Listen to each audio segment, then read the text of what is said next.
Poor seamstress fixed vampire CEO's tie before his wedding. He called off the wedding and chose her. Hello everyone. Before we begin today's story, I have a small favor to ask. Please hit subscribe and turn on the notification bell so you never miss our channel's new videos. It is quick, free, and the best way to support us in bringing you more dramatic stories. Your support means the world to us. Where are you watching from? Drop your city or country in the comments below. Thank you very much. The wedding of the century was about to begin in the heart of Manhattan. Outside the towering glass cathedral of the Langford Grand Hotel, a long line of black luxury cars waited under a gray winter sky. Security guards in dark suits stood shoulder to shoulder along the marble entrance, while photographers gathered behind velvet ropes, hoping to capture a glimpse of the most powerful man in the city. Alexander Voss, billionaire chief executive officer of Voss Industries. To the public, he was known as a ruthless business genius who had built an empire stretching from New York to Los Angeles. But in whispers among certain circles, he was known by another name, the Vampire King of Manhattan. Inside the hotel, the ballroom shimmered with gold chandeliers and towering white roses arranged along the aisle. Wealthy guests in designer gowns and tailored suits filled the rows of seats. Many of them were not human at all. Their pale faces and still bodies blended perfectly into high society, yet the air around them carried something cold and ancient. Tonight was supposed to unite two powerful families. Alexander Voss and Victoria Langford were minutes away from their wedding ceremony. The Langford family controlled the largest private blood supply network in the eastern United States. Their alliance promised stability among the hidden vampire houses that quietly ruled the city from the shadows. Everything had been planned for months. Every detail perfect. Every guest carefully chosen. But in a quiet service corridor 3 floors below the ballroom, a young woman hurried through a maze of narrow hallways with a small sewing kit clutched tightly in her hands. Her name was Emily Carter. She was a seamstress who worked out of a tiny shop in Brooklyn that most people had never heard of. She had received a frantic phone call less than 30 minutes earlier from the hotel management. A last-minute emergency. A torn tie belonging to the groom himself. Emily had almost said no. She had already worked a 10-hour shift repairing winter coats and school uniforms. But the payment offered by the hotel was more money than she normally earned in an entire week. Rent was due in 2 days. So she came. The service elevator doors opened with a soft chime. Emily stepped out onto the private wedding preparation floor, unaware that every camera in the corridor had just been quietly turned toward her. At the far end of the hallway, 2 enormous security guards exchanged uneasy glances as she approached. One of them pressed a finger to a small communication device in his ear. The king is still inside the dressing suite. The seamstress has arrived. Inside the largest room on the floor, Alexander Voss stood in front of a tall mirror, surrounded by silent attendants. His black tuxedo was flawless, his posture straight and unmoving like a statue carved from marble. But his crimson eyes rested on the silk tie lying across the table, torn straight down the center.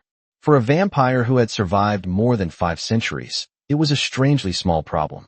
Yet for the first time in many years, something in the air felt wrong. A quiet knock echoed through the room. One of the attendants opened the door and stepped aside. The young seamstress entered nervously, her worn coat dusted with light snow from the streets of Manhattan. Emily Carter looked up and met the eyes of the most dangerous man in the city. Neither of them knew that within the next few minutes a simple act of kindness would stop a wedding, shake the vampire courts, and change both of their lives forever. Emily Carter stood frozen in the center of the dressing suite, clutching the small leather sewing kit against her chest, as though it were the only solid thing in the room. The silence around her felt heavy and strange. Every person inside the suite had turned their attention toward her, yet no one spoke. The attendants along the walls remained perfectly still, their pale faces calm, but their eyes sharp with quiet suspicion. Emily had worked in expensive hotels before, but nothing like this. The air itself felt colder than the hallway outside, and the tall man standing before the mirror seemed to fill the entire room with a presence that made her heart beat faster. Alexander Voss watched her approach with an expression that revealed nothing. His posture was relaxed, but there was something unnatural about the stillness of his body, like a statue waiting to come alive. Emily cleared her throat softly and forced herself to focus on the job. She stepped closer to the table where the torn tie rested. The silk was deep midnight black, the kind of fabric she had only ever seen in magazines. She picked it up carefully and examined the damage with practiced fingers. The tear was long and clean, as if the fabric had been caught on something sharp. For a moment, she wondered how a man preparing for a wedding could have managed to ruin such an expensive piece of clothing only minutes before the ceremony. "I can repair this," she said quietly. Her voice sounded small in the large room. "It will take a few minutes." One of the attendants looked toward Alexander Voss, waiting for his approval. The billionaire said nothing, but he gave a slight nod. Emily moved toward him with careful steps. She set her sewing kit on a small side table and threaded a fine needle with dark silk thread. Her hands moved with the calm precision she had learned after many years sitting beside her mother in their tiny shop in Brooklyn. Alexander remained motionless as she lifted the tie and draped it around his collar. When she stepped close enough to reach his neck, Emily became suddenly aware of how tall he was. She barely reached his shoulder. The scent of his cologne was faint and expensive, mixed with something colder that she could not identify. "Hold still, please," she said softly as she adjusted the fabric. Alexander Voss had faced kings, generals, and creatures older than the cities of the modern world. None of them had ever made him uneasy. Yet the moment the seamstress lifted her hands toward his collar, something inside him reacted in a way he had not felt for centuries. Her fingers brushed lightly against the side of his neck as she positioned the tie. The contact lasted less than a second, but to Alexander it felt like a spark traveling through his veins. Deep beneath the skin of his wrist, hidden under the sleeve of his tuxedo, an ancient mark that had been dormant for generations stirred faintly with warmth. Alexander did not move, but his crimson eyes sharpened. No human had ever triggered that reaction before.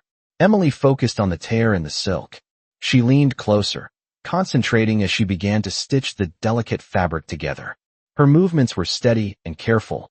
She worked quickly, unaware that every vampire in the room had suddenly become aware of a subtle change in the air. One of the attendants shifted slightly, his gaze moving to the king with silent concern. Alexander ignored him. His attention remained fixed on the woman standing in front of him. Emily Carter did not look extraordinary. Her brown hair was tied back in a simple knot. Her coat was worn at the sleeves from years of work. Yet there was something calm in the way she worked, something gentle and unafraid that felt completely out of place in a room filled with ancient predators. "You are tying it too tight," Emily said suddenly, her voice thoughtful as she examined the knot forming beneath Alexander's collar. She reached up again and loosened the fabric slightly with her fingers. "There. You will breathe easier now." The words struck Alexander with the force of a memory he had tried to bury for centuries. The last person who had spoken those exact words to him had died more than 200 years ago. For the first time in many decades, the ancient vampire king felt his control slip for the briefest moment. And in the quiet dressing room before the most important wedding in the city, the invisible forces of fate had just begun to move. Emily Carter finished the final stitch and gently smoothed the silk tie against Alexander Voss's collar. The tear had vanished completely, the dark thread hidden perfectly within the weave of the fabric.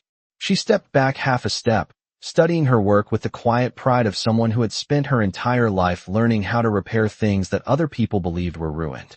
"There you go," she said softly. "It should hold all night." Alexander did not answer immediately. His crimson eyes remained fixed on her face, studying her in a way that made the attendants in the room uneasy. Emily noticed the silence and shifted awkwardly, assuming she had somehow done something wrong. "I am sorry. If I took too long," she added quickly. "Silk like this can be delicate. The smallest pull can ruin the whole thread pattern." Alexander finally looked down at the repaired tie, then back at her. His voice when he spoke was calm and low. "How long have you been sewing?" Emily blinked, surprised by the question. "Since I was a little girl," she replied. "My mother owned a small tailoring shop in Brooklyn. I used to sit beside her after school and practice stitching scraps of cloth together." She paused, her expression softening slightly as the memory surfaced. "After she passed away, I kept the shop open. It is not fancy, but it keeps the lights on."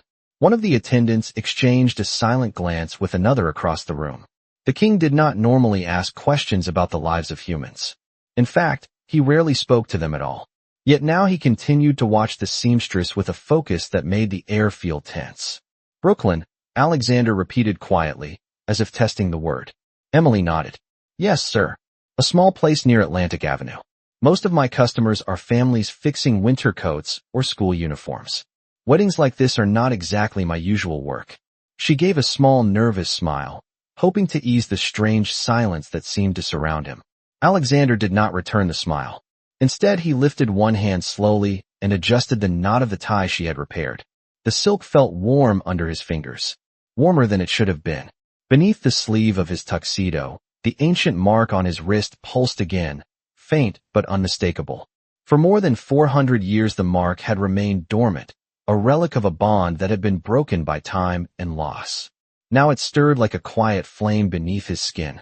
No one else in the room could see it, but several of the vampires could feel the subtle shift in the king's aura. One of the older attendants stepped forward slightly, his voice cautious. My lord, the ceremony will begin soon. The guests are already seated. Alexander did not take his eyes off Emily. I am aware of the schedule, he replied calmly. Emily felt suddenly as though she had stepped into a conversation she did not understand. She closed her sewing kit and picked it up from the table. If everything is finished, I should probably head out, she said politely. I am sure you have a lot to prepare before the ceremony. As she turned to leave, Alexander spoke again. Wait. Emily paused and looked back over her shoulder. Yes, sir. Alexander stepped closer, his movements smooth and quiet. For a moment he simply studied her face as if searching for something hidden there. Emily tried not to feel intimidated by the intense gaze of a billionaire standing less than 2 feet away. The repair work was impressive, he said finally. Not many people can make damage disappear so cleanly. Emily shrugged lightly. It is only thread and patience. Most things in life can be fixed if you take the time to understand where the tear begins. Alexander considered that answer with a thoughtful expression. Most things, he repeated softly. Across the room one of the attendants shifted uneasily again.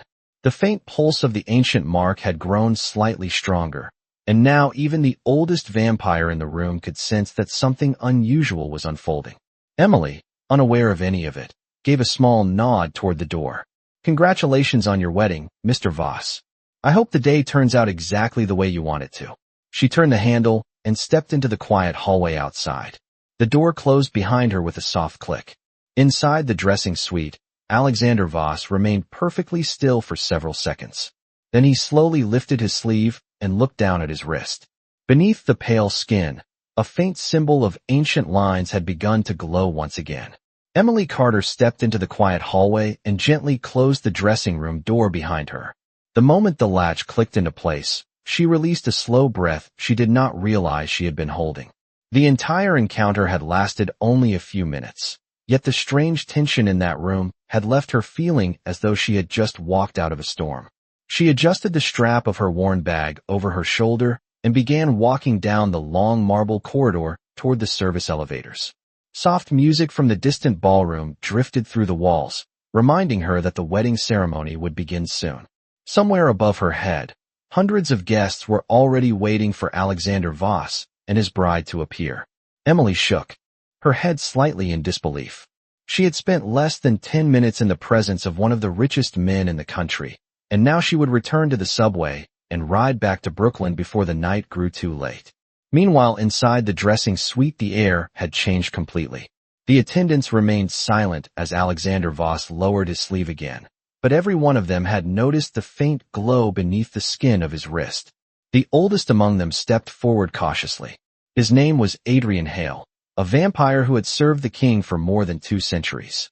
My lord, he said carefully, there is no mistake. I felt it clearly. The mark is active again. Alexander walked slowly toward the tall mirror and studied his own reflection.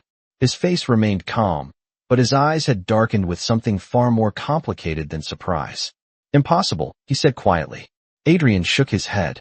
The old blood magic does not lie. For centuries the symbol had remained silent.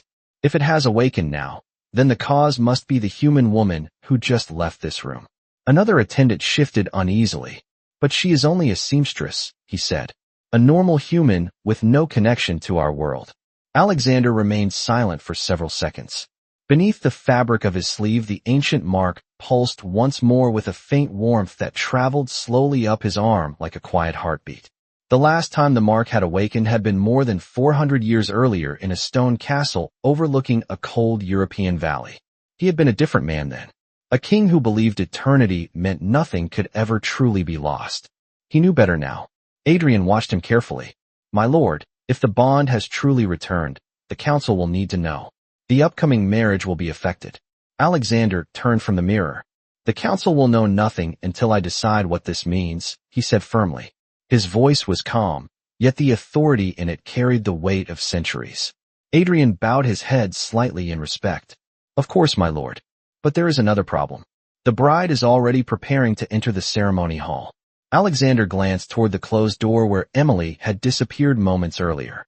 Somewhere far down the corridor, he could still faintly hear the echo of her footsteps, moving toward the elevators. Without warning, the ancient mark flared slightly brighter under his skin. The reaction was subtle but unmistakable. Adrian noticed it immediately. "My lord, the bond is reacting to her distance. That should not be possible unless the connection is extremely strong." Alexander walked toward the window overlooking the city skyline. The lights of Manhattan stretched endlessly beyond the glass, bright and alive beneath the winter night. Somewhere out there, a simple seamstress from Brooklyn was leaving the building, completely unaware that her brief touch had awakened a power older than most modern nations. After several moments, Alexander spoke again. "Send someone to follow her," he said quietly. Adrian hesitated for the first time in many years. "Follow her, my lord." Alexander nodded slowly, discreetly. "She must not know. Until I understand why the mark has awakened, that woman is the most important human in this city." Across the room, the attendants exchanged uneasy looks. Above them, the music in the ballroom began to swell as the wedding ceremony prepared to begin. And deep beneath the sleeve of Alexander Voss, the ancient symbol continued to glow. Deep beneath the streets of Manhattan, the subway train carried Emily Carter through the dark tunnels toward Brooklyn, while the quiet rhythm of the rails echoed through the car like a steady heartbeat. She sat near the window with her sewing kit resting on her lap, watching the dim reflections of fluorescent lights slide across the glass. Around her, a handful of tired passengers rode home after long shifts across the city. No one paid attention to the quiet seamstress in the worn coat. To them, she was simply another ordinary commuter at the end of a winter evening. Emily leaned back slightly and allowed herself a small breath of relief. The strange tension she had felt inside the Langford Grand Hotel still lingered in the back of her mind. She could not explain why the room had felt so different from any other place she had worked before. Perhaps it had simply been nerves. After all, she had just stood in front of one of the most powerful men in the country minutes before his wedding ceremony. Anyone would feel nervous in that situation. She reached up and adjusted the loose strand of hair behind her ear and tried to think about simpler things. Tomorrow morning, she would open the shop again. Mrs. Peterson from the bakery next door was bringing in a winter coat that needed new lining. A young boy from the neighborhood had ripped the sleeve of his school jacket during recess. Small repairs like those had always been the rhythm of Emily Carter's life.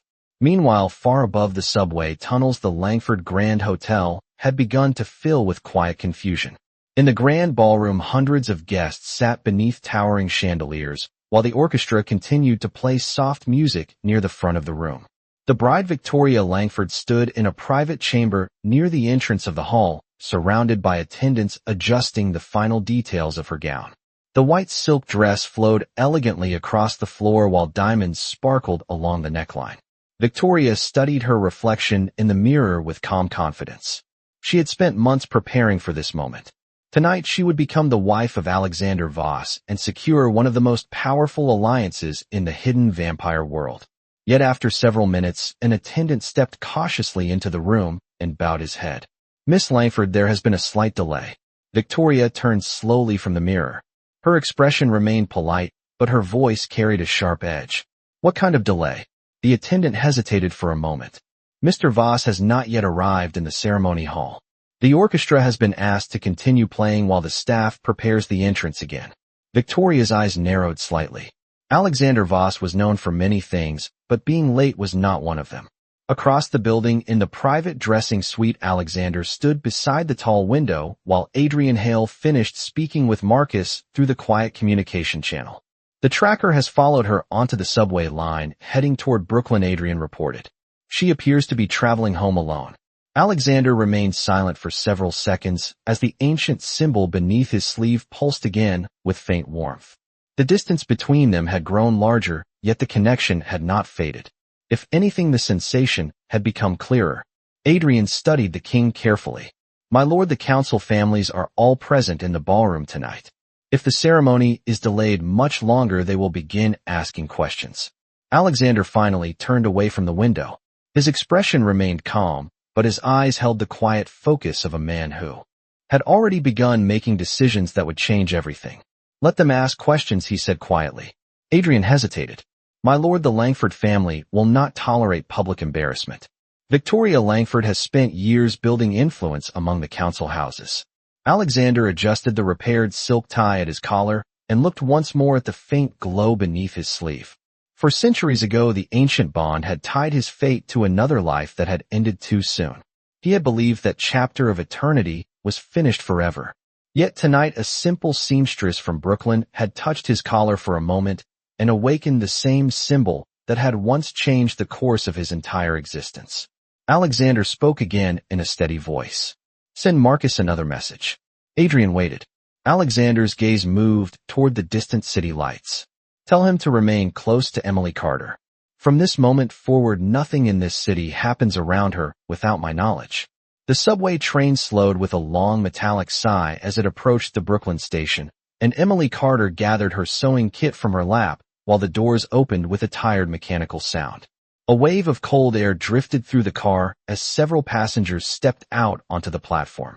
Emily followed them quietly, her boots tapping softly against the concrete floor while the train disappeared into the tunnel behind her.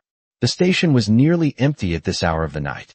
A flickering light above the stairwell cast pale reflections along the tiled walls, and somewhere in the distance the faint echo of another train rumbled through the underground system. Emily climbed the steps toward the street, thinking about the long day that had finally come to an end. She pushed through the metal turnstile and stepped outside into the quiet Brooklyn neighborhood, where her small tailoring shop stood only a few blocks away. Snow had begun falling again, light flakes drifting slowly through the streetlights and settling along the sidewalks. Emily pulled her coat closer around her shoulders and started walking home. She did not notice the tall figure standing across the street near a dark parked car. Marcus watched her calmly from the shadows, his sharp silver eyes following every movement as he spoke quietly into the small communication device in his ear. She has exited the station and is walking north along Atlantic Avenue. She appears relaxed and unaware of surveillance. Inside the Langford Grand Hotel, Adrian Hale listened carefully before responding. Maintain distance and do not approach unless necessary. The king wants observation only. Marcus ended the transmission and continued following from several yards behind, blending easily into the quiet winter streets. Meanwhile, across the city, the grand ballroom of the Langford Hotel had begun to fill with murmurs. The orchestra had now repeated the same gentle piece of music 3 times while the guests exchanged quiet glances and whispered conversations. Many of them were not human, and their patience was already beginning to wear thin. At the center of the room, members of the ancient vampire council sat together in a semicircle of velvet chairs. Their pale faces showed polite smiles for the human guests nearby, but beneath that calm appearance their eyes revealed growing curiosity. One of the council elders leaned toward another and spoke quietly. The groom is late. That is unusual for Alexander Voss. The second elder nodded slowly. The Langford family will not appreciate this delay. Near the front of the ballroom, Victoria Langford stood beside her father near the private entrance that led from the preparation chambers. Her expression remained composed, but her patience had begun to fade. She turned toward one of the attendants waiting near the door. I was informed the groom would arrive several minutes ago. Why are we still waiting? The attendant lowered his head respectfully. There has been a small complication, Miss Langford. Mr. Voss has asked for additional time before the ceremony begins. Victoria studied the man carefully, reading the uneasiness in his posture. Alexander Voss did not ask for time. Alexander Voss gave orders. Something was clearly wrong. Across the building in the private dressing suite, Alexander stood alone near the tall window overlooking Manhattan. The repaired silk tie rested neatly against his collar, while the faint glow of the ancient symbol beneath his sleeve pulsed once again. Adrian Hale entered the room quietly and closed the door behind him. "The council is beginning to notice the delay, my lord." Alexander turned slightly toward him. "Let them notice." Adrian hesitated for a moment before speaking again. "There is another development. Marcus reports that the seamstress has reached her neighborhood safely. She appears to live above a small tailoring shop." Alexander listened without interrupting. The image of Emily Carter standing beneath the subway lights returned clearly to his mind. Her calm voice, her steady hands repairing the torn silk tie, and the words she had spoken without realizing their meaning. "You will breathe easier now." Those same words had once been spoken to him in another century by a woman whose memory still lingered across the long years of his immortal life. Alexander slowly lifted his sleeve again and studied the glowing symbol beneath his skin. The ancient mark had not been wrong once in 400 years, and now it had awakened again. Somewhere in Brooklyn, the woman responsible for that change was unlocking the door of her small apartment above a quiet street, completely unaware that her simple act of kindness had just begun to shake the foundation of the vampire world. Snow continued to fall gently over the quiet Brooklyn street as Emily Carter climbed the narrow staircase beside her tailoring shop and unlocked the door to the small apartment above it. The familiar creak of the wooden steps and the faint smell of fabric and thread greeted her as she stepped inside. The room was simple and warm, lit by a single lamp near the sewing table where pieces of unfinished clothing were neatly folded. Emily placed her sewing kit beside the machine and removed her coat, shaking the snowflakes from the fabric before hanging it on the back of a chair. For a moment, she stood quietly in the center of the room, listening to the peaceful silence of her home. After the strange tension inside the Langford Grand Hotel, the calm space felt comforting. She poured herself a glass of water from the kitchen sink and sat down at the small table near the window that overlooked the street. From here she could see the glow of the streetlight reflecting across the snow-covered sidewalk. She had no idea that across the street a dark car remained parked near the curb while Marcus watched the building with careful attention. The vampire tracker leaned slightly against the door of the vehicle, his sharp eyes fixed on the light that had just turned on in the apartment above the tailoring shop. Into the quiet communication device near his collar, he spoke in a calm voice. "She has returned home. The shop appears to occupy the lower floor and her apartment is directly above it." Inside the Langford Grand Hotel, Adrian Hale listened carefully to the report before relaying the information to Alexander Voss. The king remained standing beside the tall window of the dressing suite while the lights of Manhattan shimmered beyond the glass like a sea of distant stars. For several moments Alexander said nothing.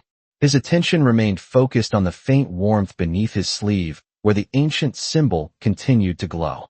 Adrian finally spoke. "Marcus confirms the seamstress is now inside her residence and shows no sign of awareness that she is being observed." Alexander slowly turned away from the window. "Good. Maintain observation through the night." Adrian nodded but hesitated before continuing. "My lord, there is another matter you should consider. The council families are becoming restless. Victoria Langford is already asking questions about the delay." Alexander adjusted the repaired silk tie at his collar, his fingers briefly brushing the place where Emily Carter had stood only a short time earlier. The memory of her calm voice echoed clearly in his mind. "You will breathe easier now." Adrian studied the king with careful attention. If the bond has truly awakened, then the situation is far more serious than a delayed ceremony. The Langford alliance is not simply a marriage arrangement. It is a political contract between several powerful houses. Alexander's gaze hardened slightly. "I am aware of the consequences." Adrian lowered his voice. "If the council learns that a human seamstress has triggered the ancient mark, they will demand answers. Some will see it as a threat. Others may attempt to eliminate the problem before it grows larger." Alexander's expression remained calm, but the authority in his voice carried a quiet warning. "No one will touch Emily Carter." Adrian inclined his head respectfully. "Of course, my lord." Yet even as the words were spoken, the situation in the grand ballroom had begun to shift. Victoria Langford stood near the entrance of the hall with growing impatience, while whispers continued to spread among the guests. Her father leaned close beside her and spoke quietly. Something unusual is happening. Alexander Voss does not ignore a ceremony like this without reason. Victoria's eyes narrowed slightly as she looked toward the closed doors leading to the preparation floor. Then we will discover the reason, she replied calmly. At that very moment across the city, Emily Carter finished washing her glass and turned off the kitchen light before walking toward the small bedroom at the back of her apartment. She had no idea that her quiet evening routine was being watched from the street below, or that inside one of the most powerful buildings in Manhattan, an ancient political alliance had just begun to unravel because of her. Inside the Langford Grand Hotel, the quiet tension that had been building throughout the evening finally began to shift into open curiosity. In the grand ballroom, the orchestra had lowered the volume of their music while guests whispered behind elegant glasses of champagne. Human guests believed the delay was simply another dramatic pause in a luxury wedding ceremony. But the vampires in attendance understood that something far more unusual was happening. Alexander Voss had ruled the hidden power structure of Manhattan for centuries with absolute control. A delay of this magnitude without explanation was unheard of. Near the front of the ballroom, Victoria Langford stood with perfect posture beside her father, yet the calm expression on her face had begun to crack beneath the surface. She had waited long enough. Without another word, she turned away from the entrance of the ceremony hall and began walking toward the private corridor that led back to the preparation floor. Several attendants stepped aside immediately as she passed. Victoria Langford did not rush, but her steps carried the quiet authority of someone who had never been denied an answer in her entire life. Her father followed a short distance behind, his expression dark with concern. When Victoria reached the closed doors of the preparation wing, she pushed them open without waiting for permission. Meanwhile, on the upper floor, Adrian Hale had just finished relaying another message from Marcus. The tracker remained outside the Brooklyn shop and confirmed that Emily Carter had gone to bed for the night. The building remained quiet with no unusual activity. Adrian turned toward Alexander Voss, who still stood beside the tall window overlooking the city skyline. The ancient symbol beneath the king's sleeve glowed faintly once again, steady and alive in a way it had not been for 400 years. "My lord, the seamstress appears to be asleep now," Adrian reported calmly. "Marcus confirms the building is secure and the neighborhood shows no signs of danger." Alexander listened without looking away from the city lights. "Maintain observation until sunrise," he replied. Adrian nodded, but before he could respond, the door to the dressing suite opened sharply. Victoria Langford entered the room with the controlled grace of someone who understood the power she carried.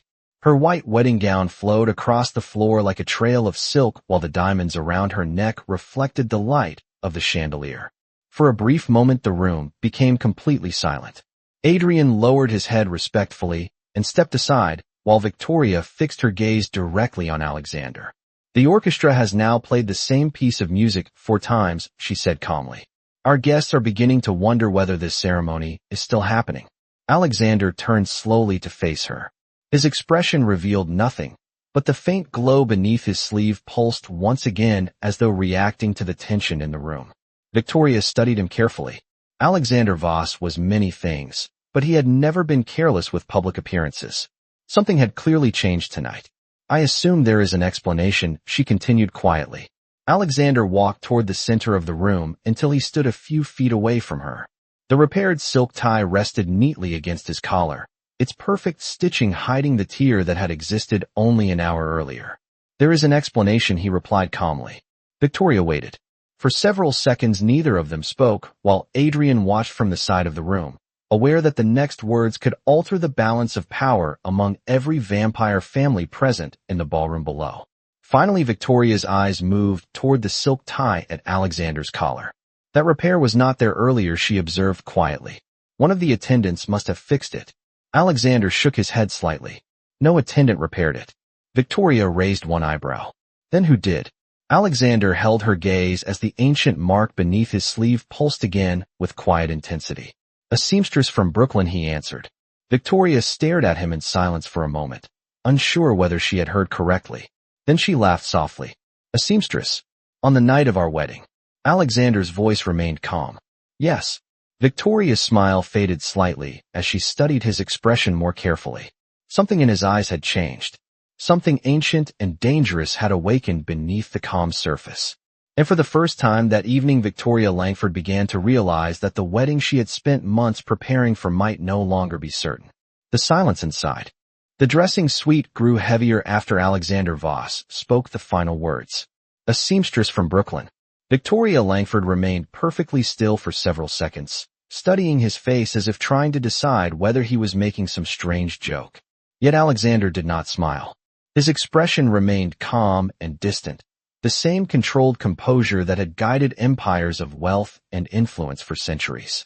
Slowly Victoria took a step closer. Her voice remained quiet, but there was now a sharp edge beneath the elegance. I assume you are explaining the delay. Because a seamstress repaired your tie. Adrian Hale stood near the wall, watching carefully. Even the oldest vampires in the room could sense the faint pulse of ancient magic moving beneath the king's sleeve.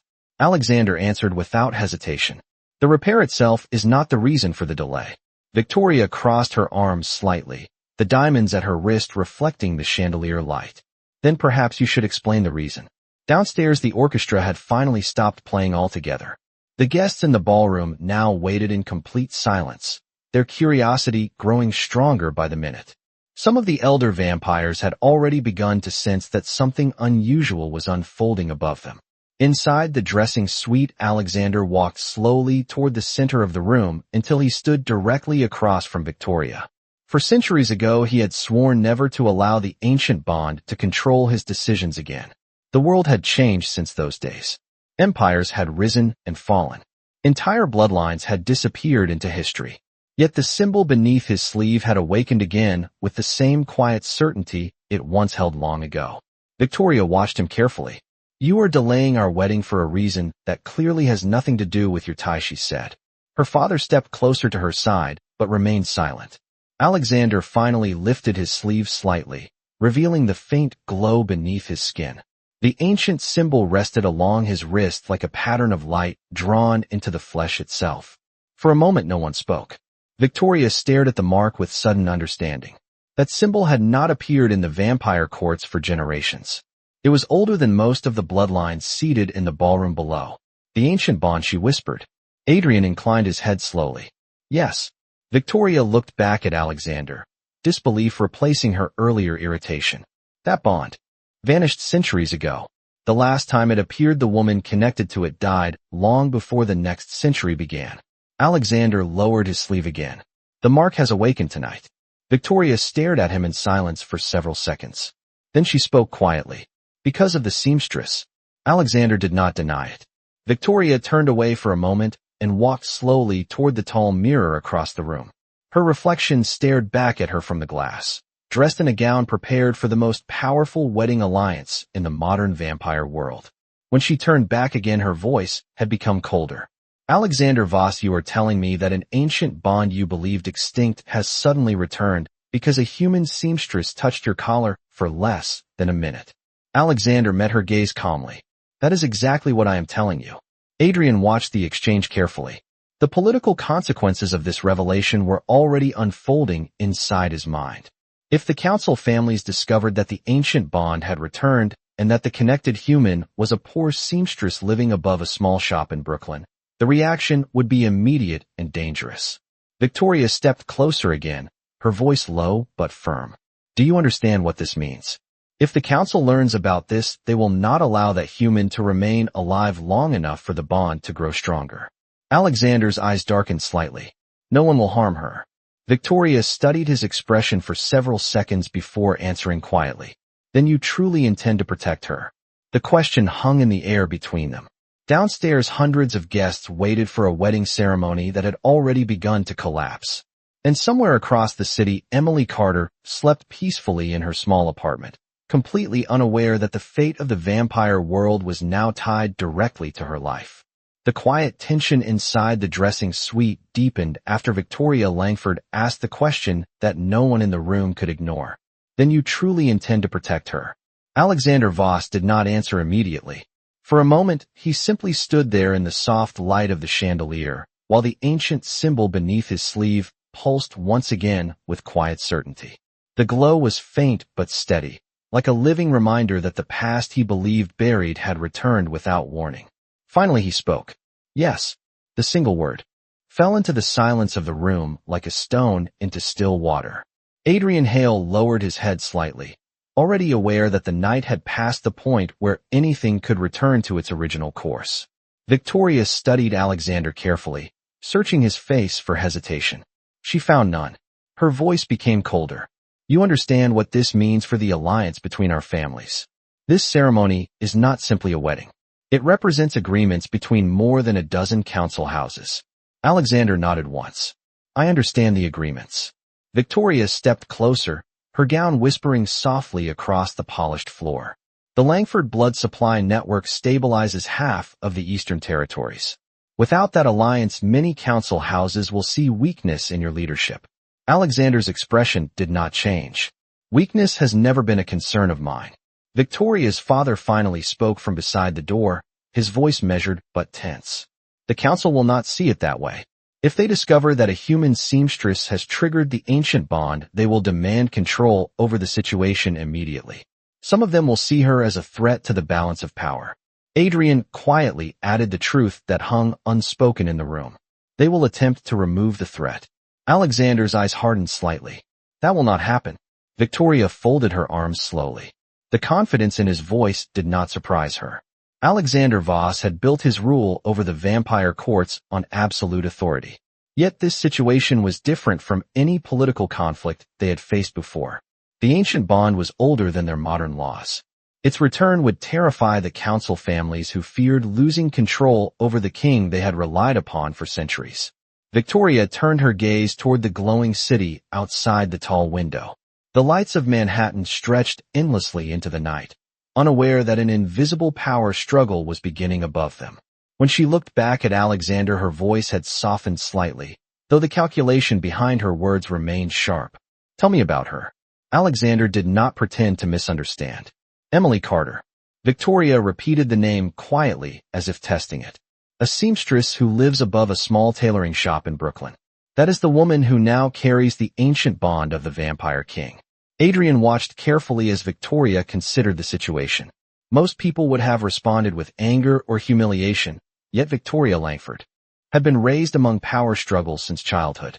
Her mind was already calculating the consequences. She spoke again after a moment. If the bond continues to grow, the connection between you and this human will become stronger with each passing day. Eventually, the council will sense it even if you try to hide it. Alexander nodded slightly. I am aware. Victoria's eyes narrowed thoughtfully.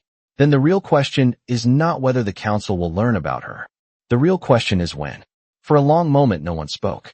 The truth of her words settled heavily in the room. Far across the city, Emily Carter slept peacefully beneath a warm blanket in the small apartment above her shop, unaware that her life had become the center of a conflict older than the skyscrapers rising across Manhattan. Finally, Victoria straightened her posture and looked directly at Alexander. Very well, she said calmly. If the ancient bond has truly returned, then this wedding cannot proceed as planned. Adrian felt the weight of those words immediately. Downstairs, hundreds of guests still waited for the ceremony to begin. The alliance between two powerful families stood on the edge of collapse. And somewhere in Brooklyn, the quiet seamstress who had repaired a torn silk tie had unknowingly changed the future of the vampire world. The silence that followed Victoria Langford's final words lingered heavily inside the dressing suite. If the ancient bond had truly returned, then this wedding could not proceed as planned. Adrian Hale felt the weight of the moment settle across the room like the quiet beginning of a storm. Outside the tall windows, the lights of Manhattan continued to shine across the winter night. Unaware that one of the most powerful alliances in the hidden world of vampires had just fractured. Alexander Voss stood near the center of the room with calm stillness, the repaired silk tie resting perfectly at his collar. Beneath the sleeve of his jacket, the ancient symbol continued to glow faintly against his pale skin, its presence impossible to ignore now that it had awakened again after centuries of silence. Victoria Langford studied him carefully, searching his face one final time for doubt. She had expected anger, regret, perhaps even hesitation. Instead, she saw only the same quiet certainty that had defined Alexander's rule over the vampire courts for generations. Her voice softened slightly, though the sharp intelligence behind it remained. Then the question becomes very simple. What happens next? Alexander answered without raising his voice. The ceremony ends. Adrian lowered his gaze briefly, already imagining the reaction waiting in the ballroom below. Hundreds of guests had gathered to witness the union between the Voss and Langford houses. Many of them had traveled across the country for this single night. The council elders had come expecting to see a new political balance formed between two powerful bloodlines. None of them were prepared for the announcement that was about to arrive. Victoria remained calm even now. Years of political training had taught her that power did not come from emotional reactions, but from understanding the moment when a decision had already been made. She turned slightly toward the door, leading back toward the ballroom. The council will demand an explanation. Alexander nodded once. They will receive one. Adrian hesitated for a moment before speaking. My lord, once the council understands that the ancient bond has returned, they will attempt to locate the human woman immediately. Some will argue that the safest path is to remove the bond before it becomes permanent. Alexander's eyes darkened slightly. That discussion will not happen. Victoria studied him once more and finally allowed a small breath to escape her lips. I suppose that means the seamstress from Brooklyn has just become the most important human in the city. Alexander did not deny it. At that very moment, far across the East River, Emily Carter shifted slightly in her sleep beneath the warm blanket on her bed. Snow continued to fall softly outside her apartment window while the quiet neighborhood remained peaceful and unaware of the storm building in Manhattan. Back inside the hotel, Adrian stepped toward the door of the dressing suite. Shall I inform the ceremony staff that the wedding will not proceed? Alexander adjusted the cuff of his sleeve, and the ancient symbol glowed once again beneath the fabric like a silent signal guiding his decision. Yes, he replied calmly. Inform them immediately. Adrian opened the door and stepped into the corridor where several attendants were waiting anxiously for instructions. His quiet announcement moved through the hallway within seconds. The wedding ceremony had been canceled. Downstairs, the orchestra members exchanged confused looks as the first whispers spread through the ballroom. Guests turned toward the grand entrance, expecting to see the groom appear at any moment. Instead, an attendant approached the front of the room with careful steps, his face pale as he prepared to deliver news that would ripple through every council house present that night. Meanwhile, inside the dressing suite, Victoria Langford stood silently beside the window, looking down at the glowing city. Alexander Voss had chosen his path. Somewhere across the river, a young seamstress named Emily Carter slept peacefully, unaware that the ancient bond connecting her life to the vampire king had just ended one of the most powerful weddings in the modern vampire world. Morning sunlight slowly spread across the quiet Brooklyn street as the first light of a new day touched the windows of the small tailoring shop on Atlantic Avenue. Snow that had fallen during the night rested softly along the sidewalks and rooftops while the city began to wake with the distant sound of traffic moving across the bridges. Inside the apartment above the shop, Emily Carter stirred beneath the warm blanket and slowly opened her eyes. For a moment, she simply listened to the familiar quiet of her home. The events of the previous evening already felt distant and almost unreal. She stretched slightly and sat up in bed, unaware that the decision made across the river during the night had already changed the course of her life. Downstairs, the small shop waited exactly as she had left it. Spools of thread rested neatly beside the sewing machine, and folded coats sat on the long wooden table waiting for repair. Emily moved through her simple morning routine, tying back her hair and preparing a cup of coffee before unlocking the door to the shop as she did every day. Outside, the street remained calm, though across the road a dark car was still parked quietly near the curb. Marcus had remained there through the night, as ordered. His silver eyes followed the moment the shop door opened, and Emily Carter stepped outside to sweep a thin layer of snow from the entrance. He spoke quietly into the small communication device near his collar. She is awake and has opened the shop. Everything appears normal. Across the East River, inside a quiet office high above Manhattan, Alexander Voss listened to the report while standing beside the wide glass window that overlooked the city skyline. The wedding that had once been planned for the previous night had already become the most talked about event among the hidden vampire council. News of the canceled ceremony had spread through every powerful house before sunrise. Yet Alexander stood calmly, the repaired silk tie from the night before still resting perfectly at his collar. Beneath his sleeve, the ancient symbol continued to glow faintly, steady and alive. Adrian Hale entered the office quietly and closed the door behind him. The council has requested a formal explanation for the cancelled ceremony, my lord. Alexander nodded once. They will receive one this evening. Adrian studied the king carefully. And the seamstress? Alexander turned slightly toward the window again and looked out toward the distant borough of Brooklyn, where the quiet shop now stood beneath the morning sun. She will be protected. Adrian allowed himself a small nod of understanding. The ancient bond was not simply a story from history any longer. It had returned, and with it a new path that none of them had expected. Several hours later, a black car stopped quietly beside the sidewalk outside Emily Carter's tailoring shop. Emily looked up from her sewing machine as the door opened, and a tall man stepped inside wearing a dark coat and calm expression. Marcus approached the counter and placed a small envelope on the wooden surface. Miss Carter, he said politely, I have a message for you. Emily blinked in confusion. A message? Marcus nodded once. From Alexander Voss. Emily stared at the envelope for a moment before carefully opening it. Inside was a simple handwritten note. Thank you for repairing my tie. Your kindness changed more than you realize. I would like to see you again if you are willing. Alexander Voss. Emily looked up slowly, still trying to understand why one of the most powerful men in the country would send her a personal message. Outside, the winter sun continued to shine across the quiet Brooklyn street. And far across the river and the towers of Manhattan, the vampire king who had canceled the most powerful wedding in the modern council waited patiently for the moment he would finally meet the seamstress again. This time not as a stranger, but as the woman whose simple act of kindness had awakened a bond stronger than centuries of power.